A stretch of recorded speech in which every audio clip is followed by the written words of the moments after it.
Hi everyone and welcome to the next video. We're going to look at the roles of human resource managers just quickly, and then we're going to go into the expectations of both the employee and the employer. So these are some of the roles just to show you how large human resource management is. It used to be just essentially a bit of payroll and some admin work, and now it's much more because organisations realise that employees are a really big asset to have. You can have the same amount of money, you can have the same type of equipment, you can sell the same product, but you can't have the same employees. So they're realizing that they're the ones that are achieving all the organization's goals and objectives, so it's important to have them working really productively.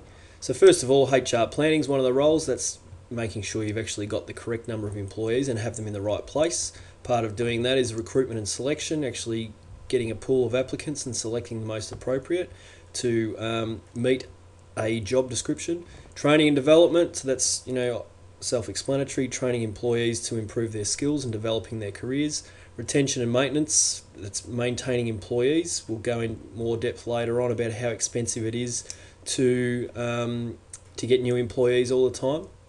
If employees come into the organisation and then quickly move, so it's important to maintain them and improve your retention rates. Performance management, making sure that employees are meeting all KPIs. Termination, so that's looking at how the employee leaves the organisation when the relationship's been terminated. Industrial relations, or what we call employee relations, dealing with contracts and unions, etc. Occupational health and safety, making sure employees are safe at work, and any kind of change that's going to happen within the organisation. So they're just some of the roles that the HR manager takes on, and you can see they're many and varied. So let's get into expectations. We'll start off with employee expectations, just generally, and then we'll look more specifically or more in depth at a few of them. So, as I said before, staff are seen as more than just inputs. They've got expectations themselves. They want to be satisfied in their job, and the employer essentially wants to motivate their employees so that they can perform their best. And those three things are really closely related. So if the expectations are met, there should be job satisfaction, and then if they're satisfied in their job, they're in a position to be motivated by their employer. So generally, employee expectations, they centre around fair treatment, having good job security in terms of steady employment, having good pay and working conditions, have a good working environment, and have good relationships with their employees and their managers, being safe at work, that they can improve. They don't want to stay in the same. Often they don't want to stay in the same job all the time, so they want to improve their skills through training and development, and then have promotional opportunities. So they're the kind of expectations that are around, or that employee expectations centre around. They're the kind of activities. We'll now look at some of them more in depth. So these are the ones we're going to look at more in depth: empowerment, workplace diversity, flexible working conditions, work-life balance, occupational health and safety, and job security. Now, the reason we look at them more in depth is simply because they are on the study design. So we'll start off with empowerment. You've probably heard about empowerment before, and that's when we did management styles. So participative and consultative are empowering employees, especially participative, to make decisions. And that's what empowerment is: demanding the right to be involved in decision making. And essentially it acknowledges that employees can take responsibility for their own actions, and they can actually be proactive and initiate tasks rather than be told what to do. So that's one of the expectations that educated employees have these days. They want to be more involved in decision making. It's essentially it's passing over responsibility, and that makes them feel good about their work, that what they're doing is important. Workplace diversity. Australia's entire population is more diverse, and so it's an expectation that the workplace is similar. So different ages, different male and female, different nationalities, all those kind of things, especially working in global markets with globalisation the way it is. With technology and the internet, the way communication's improving, it's important to have a diverse workplace, or at least be sympathetic to different cultures. Flexible working conditions. This is where, these could be many and varied in themselves, but it's where employees don't have to be there from 9 till 5 all the time. So they may be able to vary their work day. So a lot of organisations offer might be time in lieu, where as long you can, let's say 1 week you've worked 45 hours where you only have to work 38. That extra 7 hours you might be able to you can take that off at another time. So it's flexi time. So it could be variable working days or even variable working weeks. So you might work some weeks and not others. Lengthening of shifts, so it might be that you can do a 10-hour shift rather than 8-hour shifts and then have 1 day off. Flexi time, being able to nominate your starting and finishing times. So rather than just 9 to 5, it might be that you go, well, I've got to drop the kids off at school, so I'm going to work from 10 till 6, or it could be anything really. Often with flexi time, there may be specific times where you have to be there, so it might be that you must be there between 11 and 1, but other than that you can start at 11 and finish later, or you can start earlier and finish at 1. It's entirely up to you. Often that can happen. Job sharing, that's where 2 or more people share a particular job, so that's good for parents that have children at home. And working from home, with technology the way it is, it's continually improving. That often there's a lot of work that can be done at home. Now that's really good for maternity leave, getting mothers back to work.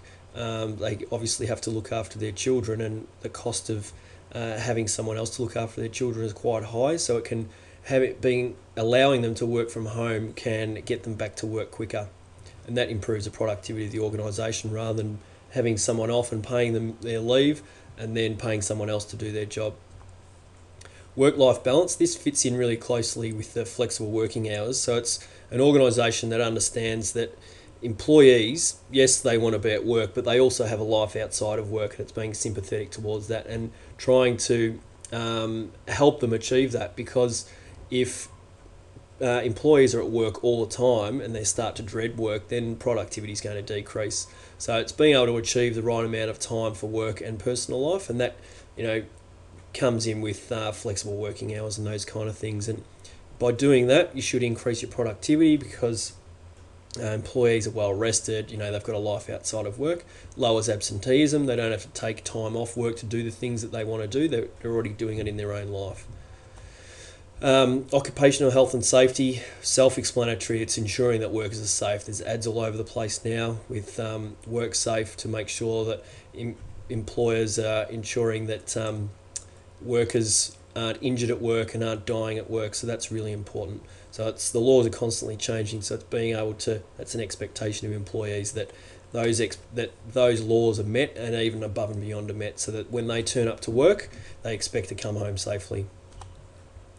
And job security, this is if you're employed, it's an expectation that you go, well, I'm employed, I'm not going to be gone in the next 3. So this could be whether an organisation's downsizing and some people have left their jobs, and then other people, employees that are currently still there, are fearing their job security. It could be that they're on shorter contracts. It could be that just the economic turmoil, like when the global financial crisis, that people are fearing their jobs. So but when they are employed, they're expecting some kind of job security. Now, meeting those expectations can lead to higher morale, improved productivity. Employer of choice, you'll probably come across this term, but that essentially means that employees actually want to work for your organisation because you are meeting those expectations. Now, that means that you can select from a greater pool of applicants, and should mean that you actually get better quality employees. Should lower absenteeism, should lower staff turnover, better decisions can be made, all those kind of things. And not meeting those expectations can result in the opposite. And we've gone through culture before, and that's a poor culture to be in. Employer expectations, so what they expect of employees. I mean, these are just a few. There could be a million what they expect, but they expect you to be punctual, that you complete all tasks that are in your job description, that you work safely and in a timely manner, that you can work by yourself, part of a team, that you complete any training and development that's expected of you, and essentially that you're committed to the organisation. So there's expectations both from the employer and from the employee. We mainly focus on employee expectations. So just to recap, there's some employee expectations, and again, they're many and varied, but these are the ones we went through: empowerment, diversity, flexible working conditions, work-life balance, occupational health and safety, and job security. And by meeting those expectations, there should be improved morale, which improves productivity. You become an employer of choice and all those good things that you want in an organisation. And the employer expectations, I've just got a few there. So work safely, be punctual, and be committed to the organisation. So that is expectations. And for more videos and practice SACs and practice exams, go to teachingbubble.com.